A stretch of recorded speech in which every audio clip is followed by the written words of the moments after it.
Hello નમસ્કાર વિદ્યાર્થી મિત્રો. તો વિદ્યાર્થી મિત્રો, ધોરણ 7 વિષય છે ગુજરાતી ત્રિમાસિક કસોટી ઓગસ્ટ 2026નો પ્રશ્ન બેંક આધારિત આપણે પ્રશ્નપત્રનું સોલ્યુશનની ચર્ચા કરીશું. વિદ્યાર્થી મિત્રો, આ પ્રશ્નપત્ર ગુજરાત બોર્ડ દ્વારા જે પ્રશ્ન બેંક આપ્યું છે એમાંથી તૈયાર કરવામાં આવેલું છે. વિદ્યાર્થી મિત્રો, તો ચાલો આપણે ચર્ચા કરીએ. પ્રશ્ન 1, યોગ્ય વિકલ્પ પસંદ કરી વાક્યને પૂર્ણ કરો.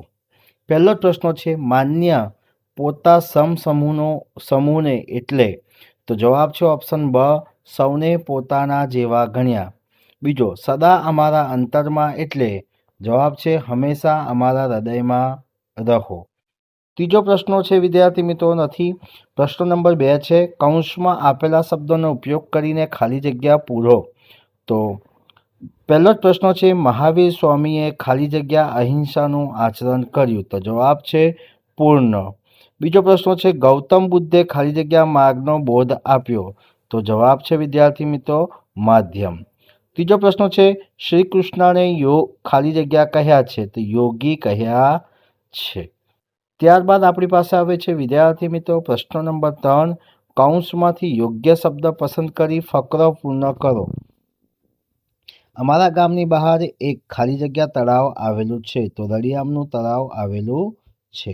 તળાવની આસપાસ ખાલી જગ્યા વૃક્ષો છે. તો લીલાછમ વૃક્ષો છે. સવારના સમયે ખાલી જગ્યા પક્ષીઓનો કલરવ સંભળાય છે. તો રંગીબેરંગી. તેમનો ખાલી જગ્યા અવાજ સમગ્ર વાતાવરણને આનંદમય બનાવી દે છે. તો મધુર. ત્યારબાદ આવે છે પ્રશ્ન નંબર 4, આપેલા ફકરામાં યોગ્ય વિરામચિહ્ન મૂકી ફરીથી લખો. તેમને મને પૂછ્યું, તને શાનો શોખ છે? મેં તરત જવાબ આપ્યો કે મને ગીત ગાવાનો શોખ છે. આ સાંભળીને તેઓ બોલી ઉઠ્યા, વાહ, ત્યારે તો આપણે બેઉ સરખા છે. જવાબ છે, તેમને મને પૂછ્યું, તને શાનો શોખ છે? મેં તરત જવાબ આપ્યો કે મને ગીત ગાવાનો શોખ છે. આ સાંભળીને તેઓ બોલી ઉઠ્યા, વાહ, ત્યારે તો આપણે બેઉ સરખા છે. પ્રશ્ન નંબર 5, એક વાક્યમાં પ્રશ્નોના જવાબ લખો. મુનિશ્રી સંતબાલનું સંસારી નામ શું હતું? તો મુનિશ્રી સંતબાલનું સંસારી નામ મનીલાલ નાભુભાઈ દેસાઈ હતું. બીજો પ્રશ્ન છે, સર્વધર્મ પ્રાર્થનામાં કયા મહામાનવનો ઉલ્લેખ થયો છે? સર્વધર્મ પ્રાર્થનામાં મહાત્મા ગાંધી, બુદ્ધ, મહાવીર વગેરે મહામાનવનો ઉલ્લેખ થયો છે. બીજો પ્રશ્ન છે, ડૉક્ટરની ગંગાપુરમાં શા માટે નિમણૂક થઈ હતી? તો ડૉક્ટરની ગંગાપુરમાં નિમણૂક ત્યાંના લોકોની સેવા કરવા માટે થઈ હતી. ચોથો પ્રશ્ન છે, ભીખા શેઠની મદદથી શું શરૂ થયું? તો ભીખાભાઈ શેઠની મદદથી હોસ્પિટલ શરૂ થઈ. પ્રશ્ન નંબર 6, નીચેના પ્રશ્નોના ટૂંકમાં ઉત્તર લખો. શ્રી કૃષ્ણને યોગી કેમ કહ્યો છે? શ્રી કૃષ્ણને યોગી કહેવામાં આવ્યો છે કારણ કે તેઓ કર્મયોગી હતા અને નિષ્કામ ભાવથી કાર્ય કરતા હતા. ડૉક્ટરને ગંગાપુરની નિમણૂક શરૂઆતમાં કાળા પાણીની સજા જેવી કેમ લાગી?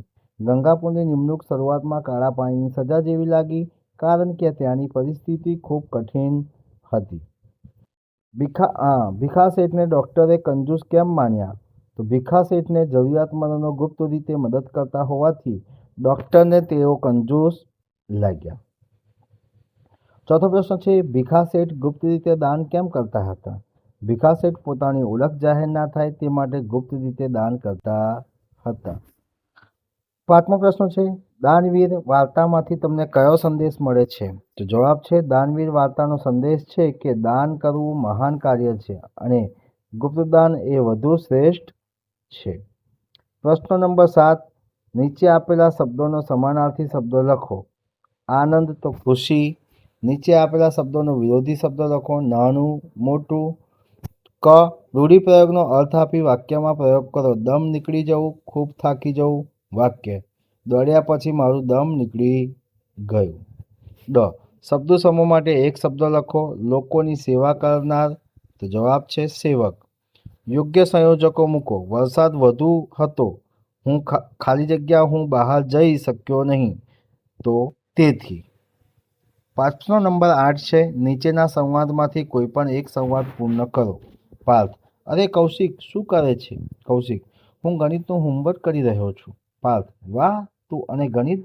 કૌશિક: હા, મને ગણિત ખૂબ ગમે છે.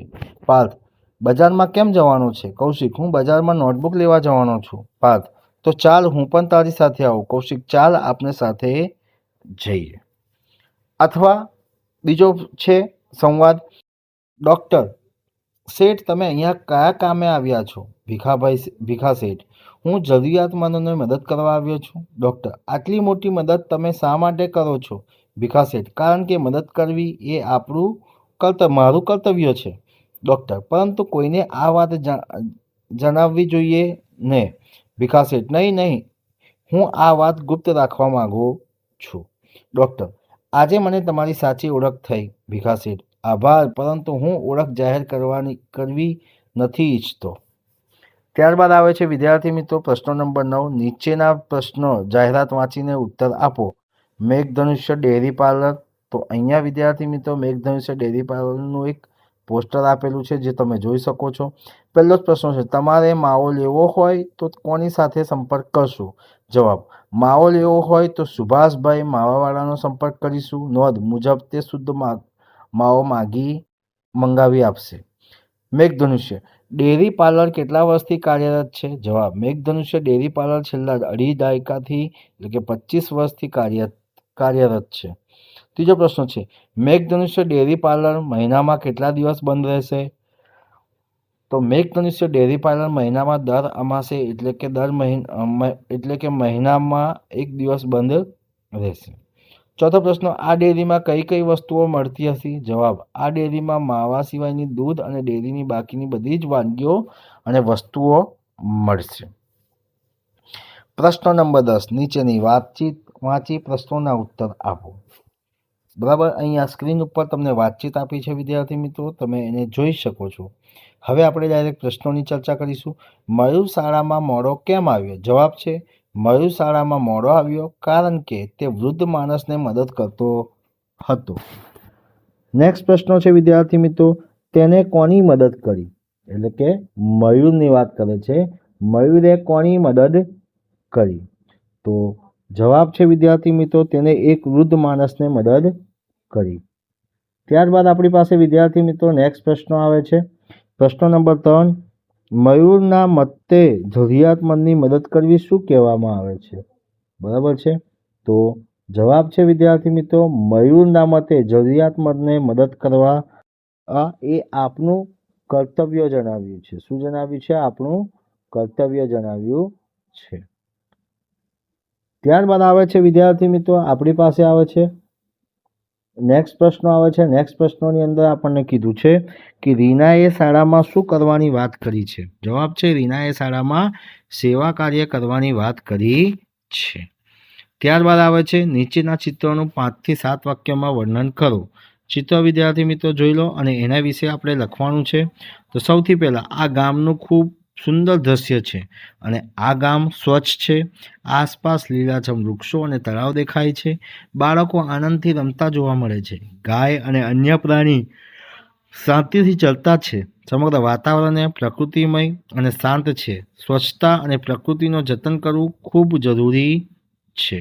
તો વિદ્યાર્થી મિત્રો આ હતું વિષય છે ગુજરાતી વિદ્યાર્થી મિત્રો, જે ત્રિમાસિક કસોટીના પ્રશ્ન બેંક આધારિત આપણે પ્રશ્નોની વિદ્યાર્થી મિત્રો અહીંયા ચર્ચા કરી. તો વિદ્યાર્થી મિત્રો આ વિડીયો તમને ગમ્યો હોય તો લાઈક કરજો, શેર કરજો અને કમેન્ટ કરજો. અને જો તમે ચેનલને સબસ્ક્રાઈબ ના કરી હોય વિદ્યાર્થી મિત્રો તો ચેનલને સબસ્ક્રાઈબ કરવાનું પણ ભૂલતા નહીં. જય હિન્દ, જય ભારત.